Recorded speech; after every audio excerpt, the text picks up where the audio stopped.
So we discuss about myocardial infarction वो है कि जब हार्ट के किसी भी पोर्शन में ब्लड सप्लाई जो है कम हो रही हो या बिल्कुल वहाँ पर ब्लड सप्लाई रुक गई हो कम्प्लीटली तौर पे, तो वहाँ के जो सेल्स हैं वहाँ की डेथ स्टार्ट हो जाती है, जिसको हम बोलते हैं myocardial infarction. It's like necrosis of cardiac cells. Myocyte जो है उनकी जो है नेक्रोसिस स्टार्ट हो जाती है, जिसको हम बोलते हैं मायोकार्डियल इन्फाक्शन।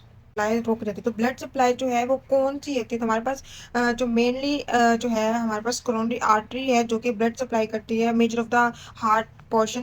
तो उस कोरोनरी आर्टरी में जब वहाँ पर कोई अक्लूजन हो जाती है या फिर वो कहीं उस पर डैमेज हो जाता है, तो वहाँ पर due to the rupture of coronary artery वहाँ पर जो है वहाँ जो ब्लड सप्लाई जा रहा होता है तो उसका वहाँ पर प्लाक बन जाता है जो कि पास आउट नहीं हो रहा होता। तो एथेरोस्क्लेरोटिक प्लाक के बाद वहाँ पर वी नो दैट कि जब वो प्लाक वहाँ पर डिपॉजिट हो जाता है, जिसको हम बोलते हैं एक्यूट थ्रोम्बोसिस। तो वहाँ पर उस एक्यूट थ्रोम्बोसिस की वजह से जो ब्लड है वो जो है फर्दर जो है पास नहीं हो रहा होता, जिसको बोलते हैं कि वहाँ पर इन्फेक्शन हो गया है, वहाँ पर जो सेल्स ही वहाँ की डेथ हो गई due to the stop of the blood circulation to that portion of the heart. अच्छा, तो मायोकार्डियल इन्फाक्शन के लिए जो मेनली आर्टरीज हैं जो अक्लूड हो जाती हैं जिसमें जो है इन्फाक्शन हो सकता है, वो है मेनली हमारे पास कोरोनरी ब्लड सप्लाई। तो कोरोनरी ब्लड सप्लाई की रैपिड रिवीजन कर लेते हैं ताकि हमारे माइंड सेट हो। तो जो कोरोनरी ब्लड सप्लाई होता है उसमें जो हमारे पास है, ये हमारे पास एलएडी जो है ये मोस्ट कॉमन आर्टरी होती है जो कि मायोकार्डियल इन्फाक्शन में जो है रप्चर होती है, जहाँ पर थ्रोम्बोसिस बनने का अंदेशा होता है, जिसको हम बोलते हैं left anterior descending artery. Then उसके बाद हमारे पास होती है right coronary artery. Right coronary artery जो कि हमारे पास जो है सेकंड मोस्ट कॉमन आर्टरी होती है कोरोनरी ब्लड सप्लाई में, जो कि मायोकार्डियल इन्फेक्शन में जो है इसका हो सकता है अंदेशा। देन उसके बाद है हमारे पास सर्कमफ्लेक्स आर्टरी। हमारे पास जो है राइट सर्कमफ्लेक्स आर्टरी होती है जो कि लीस्ट कॉमन है आर्टरी मायोकार्डियल इन्फेक्शन में। अच्छा, जो हमारे पास अक्सर ये एमसीक्यू आ जाता है कि सपोज जो एलएडी है left anterior ascending descending artery, वो जहां पर सप्लाई कर रही है, लाइक ये देखें, ये हमारे पास लेफ्ट डिसेंडिंग आर्टरी है, ये मोस्टली जो ब्लड सप्लाई कर रही है to the part of the heart is anterior to third of the anterior ventricular septum and anterior lateral papillary muscle. तो एलईडी जो सप्लाई है वो मोस्टली क्या करते हैं कि एंटीरियर वेंट्रिकुलर जो है उसका एंटीरियर जो यहाँ पर इंटरवेंट्रिकुलर सेप्टम होता है उसको जो है एंटीरियर साइड पे सप्लाई करी होती है। एंटीरियो लैटरल पेपलरी मसल जो यहाँ पर पेपलरी मसल्स होते हैं इसके ऊपर वहां पर सप्लाई करी होती है। और anterior surface of left ventricular जो यहाँ पर एंटीरियर सरफेस होती है, यहाँ पर जो लेफ्ट वेंट्रिकुलर होता है उसको सप्लाई करी होती है। तो हमारा पास जब अक्सर ये एमसीक्यूज आता है, सपोज के एमसीक्यूज यूं आता है कि हार्ट का जो है एंटीरियर लैटरल जो पेपलरी मसल, या फिर कह सकते हैं कि मोस्ट कॉमनली अफेक्टेड एरिया जो है anterior surface of left ventricular जो है वहां पर जो है ब्लड सप्लाई नहीं है, मीन्स कि वहां पर येलोइश है या कुछ इस तरीके से। जब हम उसकी जो जब हम ग्रोथ में नेक्स्ट पढ़ेंगे तो वहां पर कौन सी आर्टरी है जो कि अफेक्टेड है, तो वो होगी एलएडी। तो इस तरीके से एमसीक्यूज आते हैं। और इसी तरह राइट सर्कमफ्लेक्स आर्टरी को भी यहाँ से मतलब उसका जो है 85% सर्कुलेशन करती है, और ये कहाँ पर होती है तो उस हिसाब से भी जैसे ये देखिए पीडीए है कैसे पोस्टीरियर साइड पे यहाँ पर जो है सप्लाई कर रही है एंड ऑल दैट। ये जो है आप रैपिड रिवीजन कर लें, देन उसके बाद हम दोबारा अपने टॉपिक पे आते हैं मायोकार्डियल इन्फाक्शन। मायोकार्डियल इन्फाक्शन के जो डायग्नोस्टिक मेथड्स हैं बहुत स्पेसिफिक हैं जो कि हम डीपली नेक्स्ट पढ़ेंगे। फिर अभी तक ये हो सकता है कि जो हमारे पास हार्ट के प्रोटीन्स होती हैं like troponin I and troponin T, तो ये हमारे पास प्रोटीन्स होती हैं जिनका जो है नॉर्मल लेवल जो है हार्ट में बहुत लो होता है। बट जैसे ही हार्ट का डैमेज होता है या मायोकार्डियल इन्फाक्शन होता है तो इनका लेवल जो है हाई हो जाता है ट्रोपोनिन्स का। और इसके अलावा जो है हमारे पास C K M B creatinine kinase myosin binding जो हमारे पास प्रोटीन्स होती है उनका लेवल भी जो है हाई हो जाता है। तो ये नॉर्मली जो लेवल्स हैं हार्ट में दोनों का जो है बहुत मिनिमम होता है। बट जैसे ही मायोकार्डियल इन्फेक्शन होता है और कोई डैमेज होता है हार्ट की वाल्स में, तो ये जो प्रोटीन्स हैं ये ब्लड सर्कुलेशन में आ जाती हैं। जैसे ब्लड सर्कुलेशन में इनका लेवल इंक्रीज होता है तो जो है इसका टेस्ट के बाद इनका लेवल जो है डायग्नोस्टिक मेथड में इनका इंक्रीज होता है, जिसको हम बोल सकते हैं कि that patient have myocardial infection. अच्छा, जो इसको मेनली हम हार्ट अटैक भी बोलते हैं। लाइक हार्ट अटैक में जब प्रॉपर इनका लेवल जो है इंक्रीज होता है INT का, तो उसमें जो है लेवल इंक्रीज हो जाता है तो वो हम बोलते हैं हार्ट अटैक फर्स्ट। बट उसके बाद देन उसके इनका लेवल अगेन डिक्रीज हो जाता है, देन आफ्टर सम पीरियड इनका लेवल फिर से इंक्रीज हो जाता है, जिसको हम बोलते हैं हार्ट अटैक 2। तो ये हमारे पास जो है मेनली डायग्नोस्टिक टेस्ट है जो कि हम फर्दर डीपली पढ़ेंगे। अच्छा, तो हमारे पास इसकी जो मेन डिवीजन है वो है non ST segment elevation and ST segment elevation. ST segment जो है हम इसे जिससे रिलेटेड इसको थोड़ा सा ब्रीफली रिवाइज करते हैं। फर्स्ट ऑफ ऑल जिसमें जो डिफरेंस है हमारे पास हम ये देख लेते हैं कि सब एंडोकार्डियल इन्फार्क्ट और ट्रांसम्यूरल इन्फार्क्ट। जो मेनली इसमें डिफरेंस ये है कि सब एंडो जो है ये लाइक जो लेयर है उसका हाफ ऑफ द पोर्शन जो है वन थर्ड पोर्शन इनर जो होता है हमारे पास जो पोर्शन होता है हार्ट की वॉल्स का लाइक लेफ्ट वेंट्रिकुलर है हमारे पास। तो इसका जो इसकी जो लेयर और वॉल्स का जो इनर लाइनिंग वाली साइड होती है उसको हम बोलते हैं सब एंडोकार्डियम। जो कि इस पोर्शन पे जब है ब्लड सप्लाई जब स्टॉप हो जाएगा तो उसको हम बोलते हैं नॉन एसटी सेगमेंट एलिवेशन जो एनएसटी माई।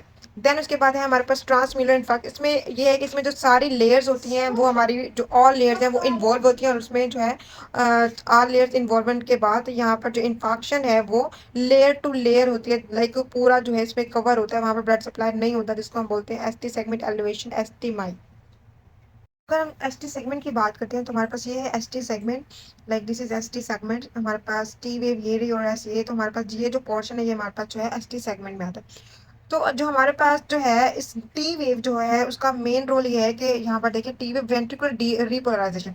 जो हमारे पास एस वेव होती है जो एस वेव होती है वो वेंट्रिकुलर डीपोलराइजेशन करती है like at the end of the ventricular depolarisation. और जो हमारे पास टी वेव होती है वो हमारे पास वेंट्रिकुलर रिपोलराइजेशन होता है। तो जो एस टी सेगमेंट है वो मिड ऑफ द पॉइंट होता है मीन्स के ये लॉन्ग फेज होता है। और एस टी सेगमेंट जब हमने प्लेट्यू फेज पढ़ा था उसमें जो फेज 2 है प्लेट्यू फेज जब उसमें जो है रिपोलराइजेशन हो रही थी तो ये हमारे पास वही पोर्शन है जहाँ पर जो है इसको प्लेटियो फेज जो है एसटी सेगमेंट से रेलेवेंट करता है। तो हमारे पास ये वेंट्रिकल डीपोलराइजेशन और वेंट्रिकल रिपोलराइजेशन के जो मिड पोर्शन है उसको हम बोलते हैं एसटी सेगमेंट। तो एसटी सेगमेंट जो है ये एक आइसोइलेक्ट्रिक होता है और ये वेंट्रिकुलर डीपोलराइज्ड होता है।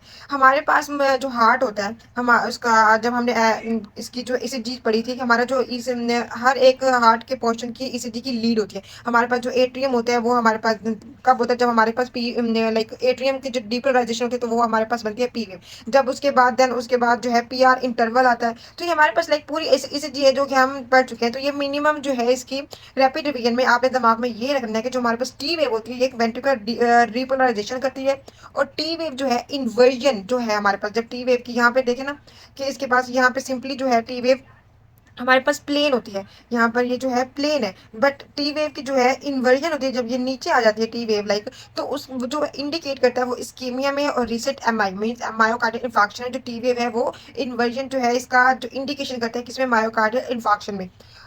देन उसके बाद जो है हमारे पास लाइक यही था कि एसटी सेगमेंट जो है मोस्टली जो है इसमें आती है जब वेंट्रिकुलर की डीपोलराइजेशन होती है और टी वेव जब वेंट्रिकुलर की रिपोलराइजेशन उसका जो मिड पोर्शन है टी वेव एस टी उसको बोलते हैं एस और टी के दरमियान में जो पोर्शन है उसको बोलते हैं एस टी सेगमेंट। और ये जो है रिलेटेड टू होता है प्लेट्यू फेज जब जहाँ पर जो है मायोसाइट्स की कॉन्ट्रैक्शन होती है लाइक साइकोप्लाज्म से भी कैल्शियम निकलता है और मायोसाइट्स की जो है कॉन्ट्रैक्शन करते हैं all relevant to S T segment. तो अगर उसमें जो है एसटी जो सेगमेंट है उसमें होती है डिप्रेशन तो वो होती है NST my non segment elevation means कि उसका एसटी सेगमेंट है वो डिप्रेस होता है। देन उसके बाद जो है अगर तो एसटी सेगमेंट के एलिवेशन है तो उसको हम बोलते हैं ST segment elevation MI means ST MI.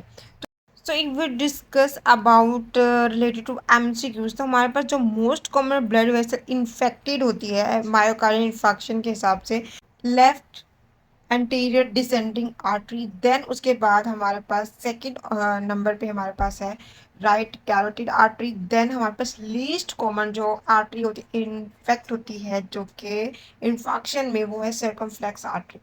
तो ये हमारे पास जो है ये एक ऑर्डर है ये आप एमसीक्यूज के हिसाब से देख लें। देन वी हैव यहाँ इसकी जो है प्रोग्रेशन होती है from acute to chronic sides of the myocardial infection. ये हमारे पास 3 टाइप्स की होती हैं। टाइम के हिसाब से हम देखते हैं कि हमारे पास 0 to 24 आवर मीन्स के 1 डे। देन उसके बाद 1 to 3 डेज होते हैं। देन उसके बाद 3 to 14 days and then we have 2 weeks to several months। This is the most chronic sides of the myocardial infection. तो हमारे हिसाब से जब हम देखते हैं इसकी ग्रोथ लाइक बाय अपेरेंट जब हम किसी हार्ट को निकालते हैं मीन्स उसको जब हम बाय अपेरेंट देखते हैं तो डॉक्टर बाय अपेरेंट से जो पता कर लेता है कि ये कौन से स्टेज पे इसको मायोकार्डियल इन्फेक्शन है। तो फर्स्ट ऑफ ऑल जो हमारे पास जब आर्टरी एक्लूड होती है, लाइक ये हमारे पास देख लें ये एंटीरियर साइड है, सो एलईडी की। तो हमारे पास हार्ट की जब ये आर्टरी एक्लूड होती है, तो इस एक्लूडेड आर्टरी में जहाँ पर इसका ब्लड सप्लाई था, लाइक एंटीरियर 2/3 ऑफ द हमने देखा था कि इसका जो है ब्लड सप्लाई होता है, तो वहाँ पर इन्फेक्शन हो जाती है। वहां पर इन्फेक्शन जब होती है, जब हम उसको first during the first day like 12 to 24 hours, वहां पर जो अपेयरेंस होती है हार्ट की वो होती है डार्क मोटिंग, जो कि so this is you can see like here we have discolouration patches, जिसको हम बोलते हैं डार्क मोटलिंग। मीन्स कि अभी ये इनिशिएटिव है ब्लड सप्लाई जो है इसका, देखिए ये रेडिश रेडिश पार्ट है, ब्लड सप्लाई हो रहा है, बट किसी एग्जैक्टली पार्ट पे वहां पर जो है डिसकलरेशन पैचेस बनना स्टार्ट होते हैं, लाइक डार्क मोटलिंग स्टार्ट हो जाती है, जिसको हम ग्रोथ में देख सकते हैं। और जब उसको देख कैसे सकते हैं, जब वहां पर ट्राइफिनाइल टेट्राजोलियम क्लोराइड जो है टीटीसी हमारे पास जिसको हम बोलते हैं, ये ऑटोप्सी फाइंडिंग के लिए देते हैं, ग्रोथ में चेक करने के लिए, like for finding the exact location where is the myocardial infection, like कहाँ पर हार्ट का में जो है ब्लड का जो है अटैक हुआ है, लाइक हार्ट में अटैक हुआ है किस पोर्शन पे, तो तब हम ये देते हैं ट्राइफेनाइल टेट्राजोलियम क्लोराइड टीटीसी। तो हमारे पास ये देखें ये मोटल स्किन है। देन उसके बाद जो है इसकी जो है यहाँ पर ये पेल बनना स्टार्ट होती है स्किन जो है। फर्स्ट वहाँ पर डार्क रेडिश रेडिश जो है इसका डिस्कलरेशन ऑफ पैचेस बनती है, देन उसके बाद पेल जो है वो एरिया पोर्शन जो है वो पेल हो जाता है।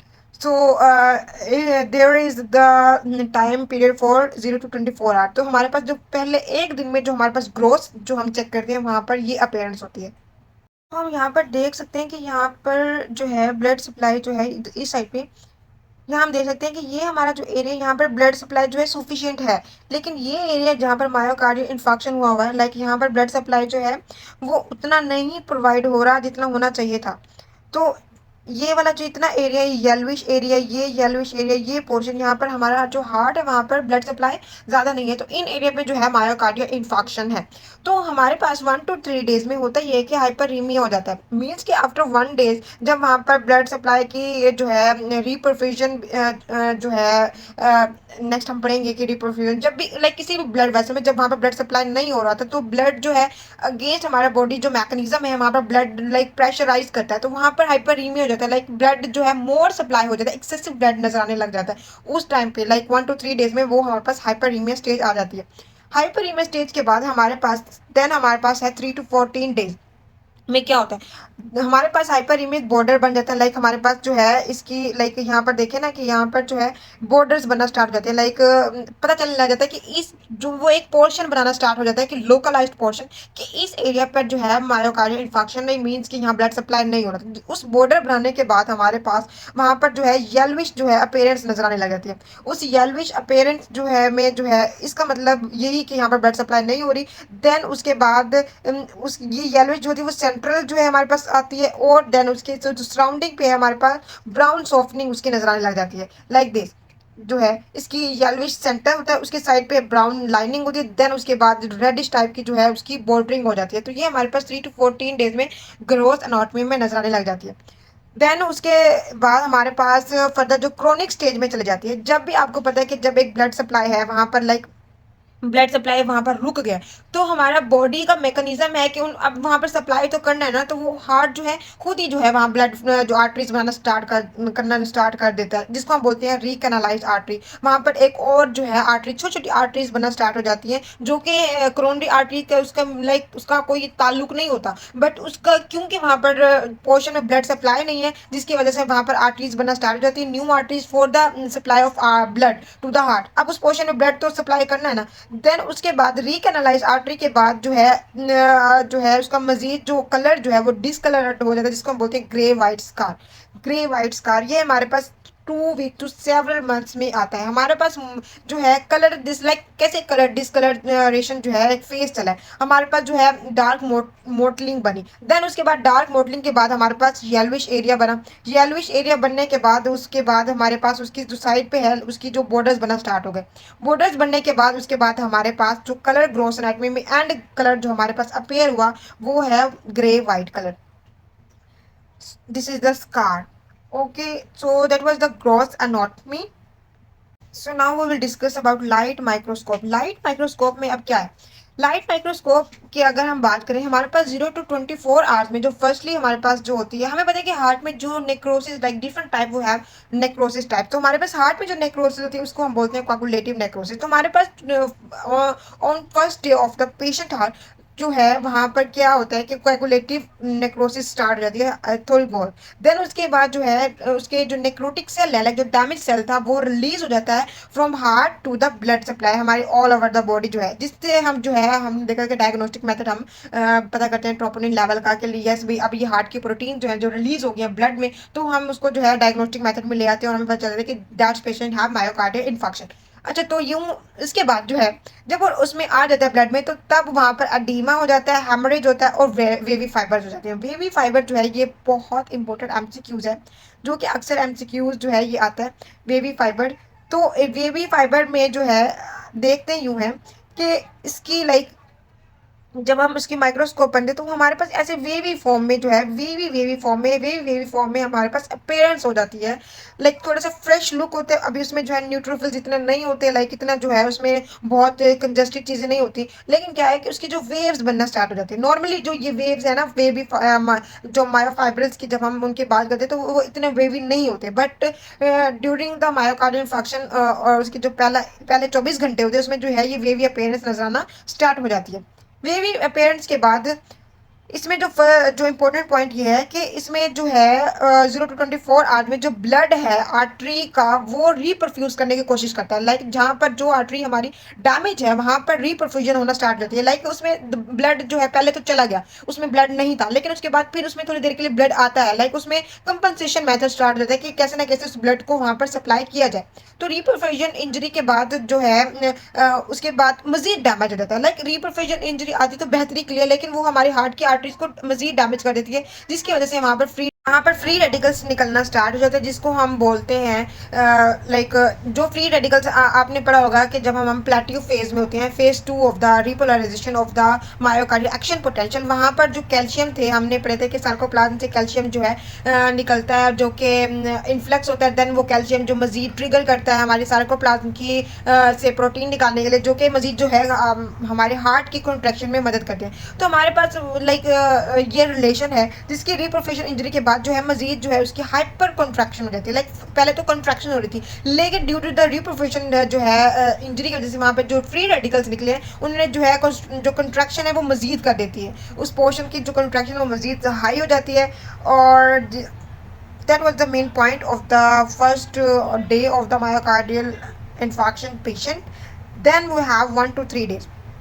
तो 1 to 3 डेज में होता ही हुआ है कि वहां पर जो कोagulative नेक्रोसिस है वो एक्सटेंसिव हो जाती है। इसके अलावा जो वहां पर न्यूट्रोफिल्स हैं वो अपेयर होना स्टार्ट हो जाते हैं। न्यूट्रोफिल्स जो है ज़्यादा अपेयर होना स्टार्ट हो जाते हैं। देन 3 to 14 डेज में न्यूट्रोफिल्स के साथ मैक्रोफेजेस की तादाद भी बढ़ जाती है, like granulation of the tissue at margin. That is the most seen microscopic appearance in the myocardial infarction। Then after 2 weeks to several month हमारे पास जो है स्कार जो है कंप्लीट जो हार्ट पे grey white scar appear start हो जाता है, like contracted scar complete appearance in the microscopic myocardial infection appearance. तो ये हमारे पास थी लाइट माइक्रोस्कोप, हमारे पास क्रॉस हो गया लाइट माइक्रोस्कोप।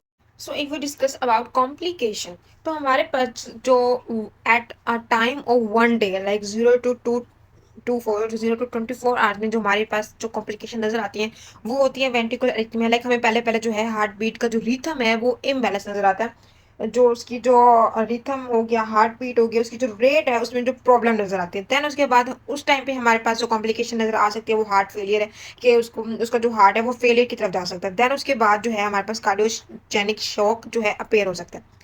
देन उसके बाद हमारे पास जो इसका है ये नजर आती है हमारे पास 1 to 3 days. During the 1 to 3 days जो हमारे पास कॉम्प्लिकेशन नजर आती है वो है पोस्ट इन्फेक्शन फाइब्रनस पेरिकार्डाइटिस। तो हमारे पास ये ऑटोइम्यून सिस्टम होता है जब जहाँ पर जो है इन्फ्लेमेटरी प्रोसेस अपेयर हो जाता है, लाइक पेरिकार्डियम में जो उसका इन्फ्लेमेशन है वो स्टार्ट हो जाती है, वहाँ पर ग्रैनुलर अपेयरेंस स्टार्ट हो जाती है। लाइक ये ऑटोइम्यून सिस्टम है जो हमारी बॉडी जो है अगेंस्ट क्रिएट करती है। ये इसकी एक जो हमारे पास जो मेन कॉम्प्लिकेशन है जो कि एमसीक्यूज पॉइंट ऑफ व्यू से इम्पोर्टेंट है, तो 3 to 14 डेज में हमारे पास जो लेफ्ट वेंट्रिकल सीटू एनोरिज्म जो है अपेयर होता है। लाइक ये एक जो है false dilation of the ventricle जो है अपेयर होती है। देन 2 वीक्स टू 7 मंथ्स हमारे पास ट्रू वेंट्रिकुलर एन्यूरिज्म अपेयर होता है लाइक दिस। और जब हम 3 to 14 डेज की बात करें तो वहाँ पर हमारे पास रप्चर भी अपेयर होता है, फ्री वॉल रप्चर। तो हमारे पास जो हार्ट की वॉल्स होती है वहाँ पर रप्चर हो जाता है और उसके साथ जो है left ventricle pseudo aneurysm means कि जो वेंट्रिकल की जो डायलेशन है वो मजीद बढ़ जाती होती है। उसकी डायलेशन की वजह से यहाँ पर हमारे पास रिस्क ऑफ रप्चर भी बढ़ जाता है। लेकिन जब हम 2 वीक्स टू 7 मंथ्स पे आते हैं तब हमारे पास ड्रेसलर सिंड्रोम अपेयर होता है। हार्ट फेलियर जो है उसकी कॉम्प्लिकेशन ऐसे आ सकती हैं, एरिथमियाज, हार्ट बीट जो प्रॉब्लम्स है वो इम्बैलेंस हो सकती है। और यहाँ पर म्यूरल थ्रोम्बस जो है वो भी अपेयर हो सकता है। लाइक जो वॉल है वहाँ पर जो उसकी अटैच लाइक अटैचिंग लाइन होती है यहाँ पर उस साइड पे वहाँ पर थ्रोम्बाइस जो है वहाँ पर वो उस लाइनिंग के साथ बिल्कुल अटैच हो सकता है, लाइक कार्डियक चैम्बर में वहाँ पर बिल्कुल उसके साथ चिपक गया जिसको हम बोलते हैं म्यूरल थ्रोम्बस। इसके अलावा 3 to 14 डेज में जो हमारे पास कॉम्प्लिकेशन होती हैं वो टैम्पोनीड होती है लाइक। और इसके अलावा पेपलरी मसल जो हमारे पास हार्ट के मसल होते हैं पेपलरी मसल वो जो है डैमेज हो जाते हैं लाइक रप्चर हो जाते हैं। इसके अलावा उसके बाद पेपलरी मसल जो हमारे वॉल्स के अंदर होते हैं उसके रप्चर के बाद जो जाहिर बात है जो वॉल होता है मिट्रल वॉल जी उसकी रिगर्चुलेशन हो जाती है। मीन्स के वहाँ पर जो कंडीशन है उसके जो फ्लैप्स जो होते हैं मिट्रल वॉल के वो जो प्रॉपर तरीके से जो है क्लोज नहीं होते। तो उनका जो जिसकी वजह से जो उसका बैकवर्ड फ्लो होता है ब्लड का बैक टू द हार्ट वो बहुत मुश्किल हो जाता है।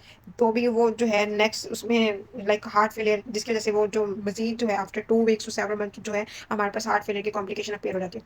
देन इसके अलावा जो हमारे पास मेन कॉम्प्लिकेशन यही थी कि जो हमारे पास 3 to 14 डेज में होते हैं वहाँ पर जो स्यूडो एनोरिज्म लेफ्ट वेंट्रिकुलर में अपेयर होता है। लेकिन आफ्टर 2 वीक्स टू 7 मंथ जो है ये ट्रू वेंट्रिकुलर एनोरिज्म अपेयर होता है। That was the complication. Now we will cover diagnostic method of all myocardial infarction. अगर हम डायग्नोस्टिक ऑफ मायोकार्डियल इन्फेक्शन की बात करें तो हमारे पास तीन चीज़ें जो हैं वो डायग्नोसिस में आती हैं मायोकार्डियल इन्फेक्शन में। फर्स्टली जो है हमारे पास मायोग्लोबिन है। मायोग्लोबिन जो है ये भी मींस डायग्नोस्टिक मेथड में आती है लेकिन इतनी जो है इंपॉर्टेंट नहीं होती मायोग्लोबिन क्योंकि ये अक्सर जो है किसी और केसेस में भी मायोग्लोबिन ब्लड में सर्कुलेट कर सकती है। Then we have CKMB. ये हमारे पास जो है ये भी एक डायग्नोस्टिक मेथड है जो कि मायोकार्डियल इन्फेक्शन में as a diagnostic method use कर सकते हैं। Then we have best method troponin, troponin I and T. तो हमारे पास ट्रोपोनिन आई और टी ये मोस्ट स्पेसिफिक मेथड है, मोस्ट स्पेसिफिक और कह सकते हैं कि best marker for the investigation of the confirmation of myocardial infection. Gold standard method की बात करें मायोकार्डियल इन्फेक्शन में तो इन फर्स्ट 6 आवर जो ईसीजी है वो गोल्ड स्टैंडर्ड डायग्नोस्टिक मेथड है मायोकार्डियल इन्फेक्शन में।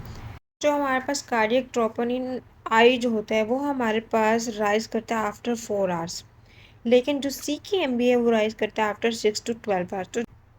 तो कार्डियक ट्रोपोनिन आई जो है उसकी जो पीक जो वैल्यू होती है वो एट 24 आवर्स पे हमें शो होती है। तो जब कार्डियक ट्रोपोनिन का जो टेस्ट है वो मोस्ट स्पेसिफिक तो वो है लेकिन जो अगर आप उसको मजीद कंफर्मेशन के लिए की तरफ लेके जाते हैं तो आप उसको 24 आवर्स पे उसका जो डायग्नोस्टिक मेथड है उसको कार्डियक ट्रोपोनिन आई का लेवल चेक करते हैं और ये मजीद बढ़ा रहता है 7 to 10 डेज।